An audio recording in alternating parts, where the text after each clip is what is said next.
humanidade enfrenta um grande desafio. Cientistas alertam que, para evitar uma catástrofe ambiental, será necessário reduzir em 80% as emissões de gases do efeito estufa até o ano 2050. Mas será que esses 36 anos vão ser suficientes? No mundo cada vez mais conectado e globalizado, como reduzir o consumo de eletricidade e de combustíveis?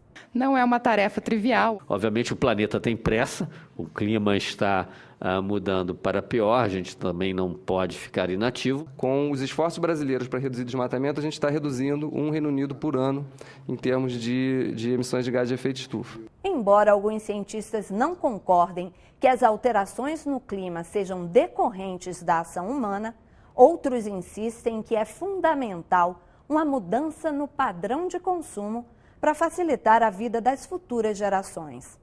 O assunto foi debatido numa audiência pública da Comissão Mista sobre Mudanças Climáticas. Veja agora no Em Discussão. Acho que o desafio, espero, que ele já esteja claro para essa casa, enfim, acho que ele já está claro, pelo menos para essa comissão, que é a transição global para uma economia de baixo carbono numa escala sem precedentes. Isto é, a gente precisa reduzir em 80% as emissões em 2050 do que a gente tem hoje. Não é uma tarefa trivial, obviamente, não é incremental. O incremental eu acho que não vai resolver, mas muito provavelmente uma tarefa transformadora, ou seja, ela requer algumas profundas mudanças aí no que a gente tem posto. Enquanto esse esforço chamado de mitigação das emissões, ele estiver em contradição frontal com processos econômicos, ou ele for contrariado pela dinâmica intrínseca de certos processos econômicos, vai ser muito difícil se chegar sequer perto daquilo que é necessário para que, de fato, as emissões de gás de efeito estufa sejam reduzidas a ponto de garantirmos que a concentração de gás de efeito estufa na atmosfera não ultrapasse 450 ppm e que haja uma chance de se manter a temperatura do planeta nesse século, não ultrapassando uma média de aumento de 2 graus. É óbvio que o IPCC aponta que a mudança do clima é inequívoca, e é inequívoca a participação antrópica nesse fenômeno. O nível de concentração já superou a marca dos 400 ppmv de CO2 na atmosfera em 2013, então o deputado Sirkis mencionou aqui uma referência importante dos 450 ppm, então os relatórios do IPCC já apontam que estamos muito próximos disso. Já apontam um incremento de temperatura global de 0,6 graus Celsius se comparado ao nível pré-industrial, considerando emissões de gás de efeito estufa desde 1850, esse número de temperatura global até é maior, ele é cerca de 0,85. O que significa dizer que a gente estaria, considerando a média, a 1,4 graus Celsius para atingir os 2 graus Celsius que se concordou na Conferência de Cancún como sendo o nível perigoso e que a gente não deve atingir em comparação com os períodos pré-industriais, ou se considerarmos o período inteiro de 1850 e termos um aumento de temperatura global de 0,85, a gente já estaria perto aí de chegar a mais 1,15 perto dos 2 graus Celsius, mostrando realmente a urgência do problema e de que soluções políticas e soluções econômicas são mais do que necessárias para resolver o problema. De todas as variáveis econômicas, possivelmente, a mais importante em relação a esse objetivo seria a tributação / subsídios. Trata-se da mesma coisa, né? O subsídio é uma tributação negativa e o tributo um subsídio negativo. Então, há muito tempo, discutem-se coisas como, por exemplo, o fim do subsídio aos combustíveis fósseis.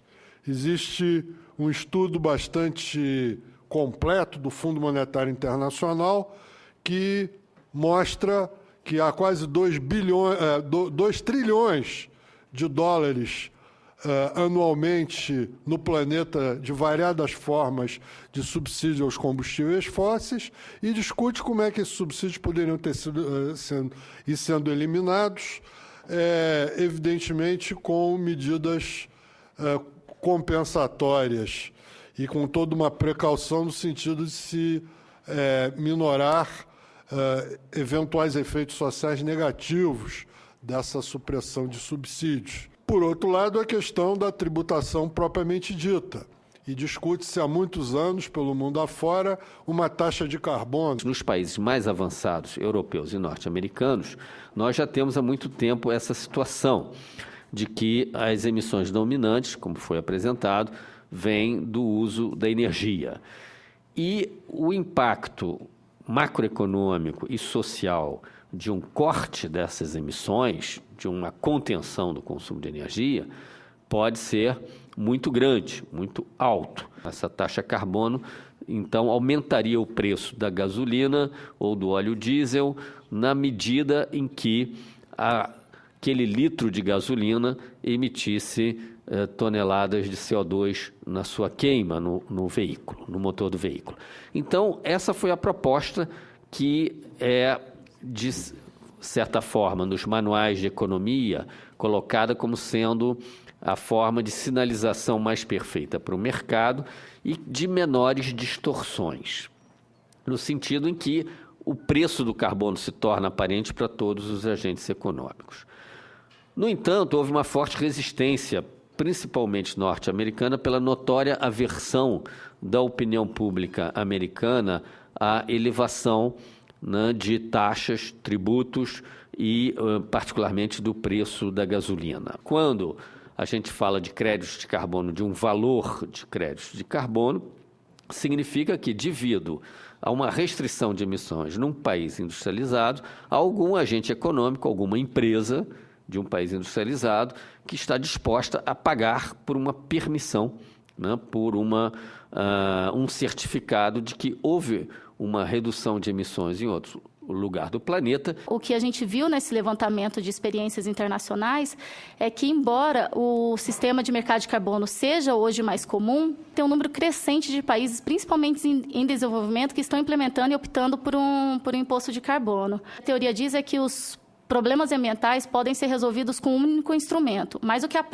na prática, o que a gente tem visto é que o ideal é que haja um mix de políticas ambientais. Outra questão que a gente viu é que o intervalo é muito significativo, o intervalo da alíquota do imposto, podendo variar de $1 por tonelada de CO2 até $163 por tonelada de CO2. O caso de $1, se eu não me engano, é uma proposta que está acontecendo na China, e o valor máximo de $163 por tonelada é na Suécia. É isso mesmo? $163? Isso é muito significativo mesmo o intervalo. Então, a China tem optado por uma taxa bem mais reduzida e a Suécia tem optado por uma taxa bem mais elevada. Isso depende muito do objetivo do imposto, Então, no caso da Irlanda, que é um dos casos de imposto que tem a finalidade de arrecadar recursos fiscais, eles optaram por uma taxa mais reduzida, porque eles não pretendem alterar comportamento, eles querem ter impactos fiscais, não procuram tanto um resultado ambiental. Quanto à efetividade ambiental, o que a gente viu é que onde existe longa experiência com o imposto de carbono, as emissões de gás de efeito estufa têm diminuído significativamente, como é o caso da Dinamarca, da Suécia, Finlândia, Colômbia Britânica e Irlanda. Mas, mesmo assim, é muito difícil avaliar com exatidão o quanto esse imposto de carbono contribuiu para essa redução de emissão de gás de efeito estufa. E por quê? Porque, diferentemente do mercado de carbono, como eu disse, a gente não pode garantir com o imposto de carbono um resultado em termos de redução de CO2. E, além disso, existem fatores externos que muitas vezes não contribuem para o resultado ambiental do imposto, como é o caso de invernos rigorosos e volatilidade no preço da energia, que são fatores que podem contribuir para um aumento do uso de combustíveis fósseis, por exemplo.